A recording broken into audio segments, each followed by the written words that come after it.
بسم اللہ الرحمن الرحیم۔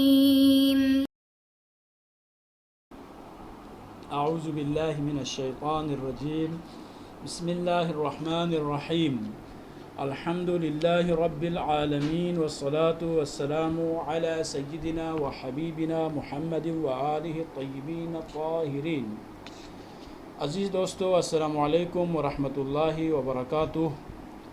ہم گفتگو کر رہے تھے اشتراک اور ترادف کے بارے میں، اور ہم نے یہ جاننے کی کوشش کی کہ اشتراک لفظی کیا ہے اور کیسے وجود میں آتا ہے، اسی طرح سے تعارف کسے کہا جاتا ہے۔ اگر ہم سابقہ درس کا خلاصہ بیان کرنا چاہیں تو اس کا خلاصہ یہ ہوگا کہ ایک لفظ دو یا دو سے زائد معانی کے لیے اگر وضع ہو جائے تو اسے مشترک لفظی کہا جاتا ہے۔ اس کے مقابل میں اگر دو یا دو سے زائد الفاظ کسی ایک معنی کے ساتھ مختص ہو جائیں تو اسے ترادف کہا جاتا ہے۔ اور اشتراک کے وجود میں آنے کی جو بنیادی جو علت ہے یا بنیادی جو وجہ ہے، وہ دو وجوہات ہم آپ کی خدمت میں ذکر کر چکے تھے۔ پہلی وجہ یہ تھی کہ ضرورت کی وجہ سے مشترک وجود میں آتا ہے، اور دوسری وجہ یہ تھی کثرت استعمال، معنی مجازی میں کثرت استعمال کی وجہ سے یہ مشترک لفظی وجود میں آتا ہے۔ آج کی ہماری گفتگو کا عنوان ہے مشترک معنوی۔ مشترک معنوی کا مطلب یہ ہے اگر ایک لفظ ایک جامع معنی کے لیے وضع ہوا ہو اور اس کے بہت سارے مصادیق ہوں تو اسے مشترک معنوی کہا جاتا ہے۔ مشترک معنوی کی مثالیں بہت زیادہ ہے۔ مثلا لفظ انسان ایک معنی جامع کے لیے وضع ہوا ہے جس کے عربوں جو مصادیق موجود ہے۔ اسی طرح سے پرندہ ایک لفظ جامع ہے، اس میں مختلف قسم کے پرندے اس میں شامل ہے۔ پتھر اگر ہم بات کریں تو پتھر بھی ایک اسم ہے اور ایک معنی جامع کے لیے وضع ہوا ہے جس کے بہت سارے قسمیں موجود ہے۔ تو جہاں کہیں پر لفظ ایک جامع معنی کے لیے وضع ہوا ہو، ایک معنی کلی کے لیے وضع ہوا ہو، اور اس معنی کلی کے ضمن میں بہت سارے افراد پائے جاتے ہوں تو اسے مشترک معنوی کہا جاتا ہے۔ اب یہاں پر ایک سوال پیدا ہوتا ہے، وہ سوال یہ ہے جب ایک لفظ ایک سے زائد معنی کے لیے وضع ہو جائے ہیں تو پھر ایک مشکل پیش آئے گی، وہ یہ ہے کہ جب متکلم اس لفظ مشترک کو اپنی گفتگو میں استعمال کرے تو مخاطب اس لفظ سے کیا سمجھے گا، کیونکہ ایک لفظ کے بہت سارے معانی موجود تھے، جیسے کہ ہم نے مشترک لفظی کے بارے میں یہی کہا ہے۔ تو یہاں پر ضروری ہے کہ اپنی گفتگو کو بامقصد بنانے کے لیے کوئی ایسی چیز وہاں پر ہونی چاہیے جس کے ذریعے ہم اپنا جو مدعا ہے، اپنا مقصود ہے یا اپنی مراد کو دوسروں کے لیے کلیئر کر سکیں۔ تو یہاں پر علماء فرماتے ہیں کہ مقصود اور مطلوب کو واضح کرنے کے لیے مشترک لفظی میں قرینے کا نصب کرنا بہت ہی ضروری ہے، اور جب تک وہ قرینہ نصب نہیں کریں گے تب تک اس مشترک لفظی سے کسی بھی معنی کو ہم سمجھ نہیں سکتے، وہ کلام ہو جائے گا مجمل۔ اب علماء نے قرینے کے دو قسمیں بیان کی ہے۔ ایک قرینے کو کہا جاتا ہے قرینہ معینہ، اور دوسرے قرینے کو کہا جاتا ہے قرینہ صارفہ۔ قرینہ صارفہ کا مطلب یہ ہے کہ جب ایک لفظ کسی معنی حقیقی کے لیے وضع ہوا ہو، یعنی ایک معنی کے لیے وضع ہوا ہے تو جس معنی کے لیے وضع ہوا ہے اس معنی کو کہتے ہیں معنی حقیقی۔ اگر لفظ کو اسی معنی حقیقی میں استعمال کیا جائے تو اس استعمال کو کہا جاتا ہے استعمال حقیقی۔ مثلا پتھر کو پتھر کے لیے اگر ہم استعمال کریں تو یہ کیا ہے، معنی حقیقی ہے، لیکن سنگ دل انسان کو اگر ہم پتھر کہیں تو یہ استعمال کیا ہے، استعمال کو استعمال مجازی کہا جاتا ہے۔ اسی طرح سے چاند کے لیے چاند کہنا کیا ہے، وہ معنی حقیقی ہے، لیکن کسی خوبصورت انسان کو دیکھ کر اگر اسے چاند کہا جائے تو اس استعمال کو کیا کہتے ہیں، استعمال مجازی کہا جاتا ہے۔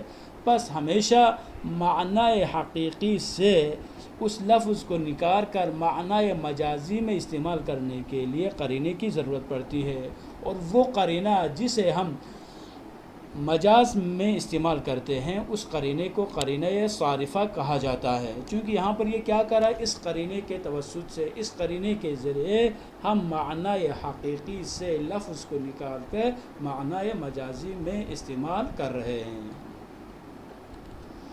اس قرینے کے مقابل میں ایک اور قرینہ موجود ہے، اس قرینے کو کہا جاتا ہے قرینہ معینہ۔ اس قرینے کو معینہ کہنا غلط ہے، قرینہ معینہ کہا جاتا ہے۔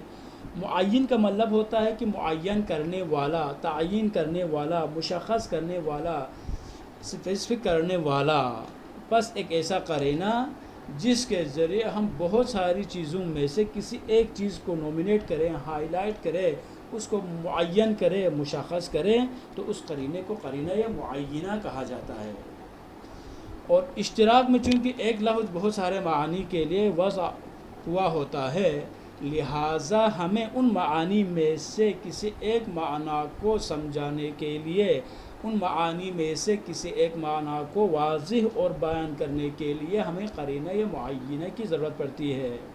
پس وہ قرینہ جو مشترک میں استعمال ہوتا ہے اسے قرینہ معینہ کہا جاتا ہے۔ پس قرینہ صارفہ مجاز کی علامت ہے، جبکہ قرینہ معینہ مجاز کی علامت نہیں ہے، بلکہ قرینہ معینہ کے ذریعے ہم مشترک کے بہت سارے معانوں میں سے ایک معنی کو مختص کرتے ہیں۔ مثال کے طور پر عربی میں ایک لفظ موجود ہے جس کے لیے، جیسا کہ میں نے پہلے بھی کہا تھا، 70 معانی علماء کرام ذکر کرتے ہیں۔ وہ 70 معانی کیا ہے؟ مثلا وہ لفظ کون سا ہے؟ مثلا وہ لفظ ہے لفظ عین۔ کہا جاتا ہے کہ لفظ عین کے 70 معنی، ان میں سے چند معنی آپ کی خدمت میں پیش کرتا ہوں۔ مثلا کہتے ہیں لفظ عین سونے کے لیے بھی وضع کیا گیا ہے، لفظ عین کے ذریعے ذہب کو بھی سمجھایا جا سکتا ہے، لفظ عین عین باقیہ کو بھی کہا جاتا ہے، لفظ عین عین نابعہ یعنی چشمے کے لیے بھی استعمال ہوتا ہے، لفظ عین بوڑھی عورت کے لیے بھی استعمال ہوتا ہے، لفظ عین گھٹنوں کے لیے بھی استعمال ہوتا ہے۔ اسی طرح سے بہت سارے معانی علماء ذکر کرتے ہیں۔ اب یہاں پر فرض کریں میں یہ کہنا چاہتا ہوں کہ رأیت عینہ، میں نے عین کو دیکھا، تو پھر اگلا سوال جو آپ کے ذہن میں آئے گا کہ اس عین سے مراد کیا ہے، کون سا عین ہے؟ اگر آپ اس سے کوئی مطلب اخذ کرنا چاہیں گے اور بعد میں یہ کہیں کہ آپ نے لفظ عین کہا تھا، اس لفظ عین سے میں نے سمجھا ہے کہ آپ نے سونے کو دیکھا ہے یا چاندی آپ نے ارادہ کیا ہے، تو یہ آپ نے جو مطلب اخذ کیا ہے وہ مطلب بالکل ہی نادرست ہوگا، وہ مطلب صحیح نہیں ہوگا۔ کیوں؟ اس لیے کہ آپ کو یہ حق حاصل ہی نہیں ہے کہ آپ ایک لفظ مشترک سے اپنی مرضی سے کسی خاص معنی کو مختص کریں، کسی خاص معنی کا آپ ادراک کریں، یہ درست نہیں ہے۔ پھر کیا کرنا پڑے گا؟ یہاں پر اس متکلم کے لیے ضروری ہے کوئی ایسا قرینہ نصب کریں، ہو سکتا ہے وہ قرینہ حالیہ ہو یا قرینہ مقامیہ ہو یا قرینہ لفظیہ ہو، جو بھی ہوگا کوئی قرینہ ایسا ہونا چاہیے کہ اس قرینے کے ذریعے یہ بات واضح کریں کہ آپ نے رأیت عینن سے کس معنی کا ارادہ کیا ہے۔ جب آپ فرض کریں کہتے ہیں رأیت عینن باکیتن، میں نے رونے والی جو آنکھ ہے اس کو میں نے دیکھا ہے، بس یہاں پر عین کہتے ہیں، عین سے کیا ارادہ کہ عین باقیہ۔ اگر کوئی کہتے ہیں رأیت عینن جاریتن، عین جاریہ میں نے چشمے کو دیکھا ہے، بس یہاں پر باقیہ کا جو لفظ ہے، اسی طرح سے عین جاریہ جو کہا ہے، یہ جاریہ اور یہ جو یہاں پر باقیہ کہا ہے، یہ دونوں کے دونوں الفاظ قرینہ معینہ ہے۔ اس قرینے کے ذریعے اس کے بہت سارے معانی میں سے ایک معنی کو ہم نے کیا کیا؟ واضح کر دیا۔ بس مشترک میں اگر کوئی قرینہ نصب نہ کیا جائے تو اس وقت کلام مجمل ہو جائے گا، اس کلام سے کسی بھی مطلب کو اخذ نہیں کیا جا سکتا۔ اسی لیے آداب تکلم میں سے ایک ادب یہ ہے کہ جب تک متکلم اپنی گفتگو کو مکمل نہیں کرتا، جب تک اس کی بات مکمل نہیں ہوتی، تب تک آپ اپنی مرضی سے کوئی مطلب اخذ نہ کرے، کیوں؟ اس لیے کہ ہو سکتا ہے وہ اتنی لمبی چوڑی گفتگو کرنے کے بعد آخر میں کوئی ایسا قرینہ نصب کرے، کوئی ایسی بات وہ کہیں جس سے ہم سارے کے سارے جو پہلے جو کچھ بیان کر چکے تھے وہ سب کے سب کیا ہو جائیں، وہ باطل ہو جائیں۔ اور وہ کہہ دے، مثال کے طور پر آدھا گھنٹہ تعریف کرنے کے بعد وہ اگر یہ کہے میں نے جو کچھ کہا تھا وہ سب کے سب کیا ہے، غلط ہے، یا وہ یہ کہہ دے میں نے جو کچھ کہا تھا ان تمام الفاظ کے جو مطلب ہے، مطلب یہ ہے۔ لہٰذا اسلامی آداب میں سے ایک ادب کیا ہے؟ ادب یہ ہے کہ جب تک متکلم کی گفتگو مکمل نہیں ہوتی تب تک اسے انٹرپٹ نہیں کرنا چاہیے۔ اور اگر آپ درمیان گفتگو میں کوئی مطلب اخذ کرتے ہیں تو اس کو کہا جاتا ہے جی عام طور پر اور علمی گفتگو میں احادیث مبارکہ میں جاہل کہا ہے۔ کسی کی بات کو مکمل ہونے سے پہلے اس سے مطلب اخذ کرنا یہ جاہلوں کی علامت ہے، یہ عاقل کی علامت نہیں ہے۔ بس ہم چلتے ہیں کہ ابھی تک جو ہم اس کے بارے میں جو کچھ پڑھ چکے ہیں اس کا خلاصہ آپ کی خدمت میں پیش کرتے ہیں۔ خلاصہ یہ ہے، ہمارے پاس الفاظ کی دو قسمیں ہیں، یا لفظ مشترک ہے یا لفظ مترادف ہے۔ اور اشتراک کی مزید دو قسمیں ہیں، ایک اشتراک معنوی ہے اور ایک اشتراک لفظی۔ اگر الفاظ زیادہ معنی اگر ایک ہو تو اس کو ہم کہتے ہیں مشترک معنوی کہتے ہیں۔ جیسے کہ اس کی کیا مثال ہے؟ مثلا اسد ہے، غضنفر ہے۔ مثلا شیر کو اسد بھی کہا جاتا ہے، حیدر بھی کہا جاتا ہے، غضنفر بھی کہا جاتا ہے، بلی کو ہرہ بھی کہا جاتا ہے، قطہ بھی کہا جاتا ہے۔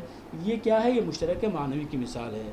لیکن اگر الفاظ زیادہ ہوں، الفاظ زیادہ نہ ہوں، الفاظ لفظ ایک ہو لیکن معانی دو یا دو سے زائد ہوں تو اسے مشترک لفظی کہا جاتا ہے۔ والسلام علیکم ورحمۃ اللہ وبرکاتہ۔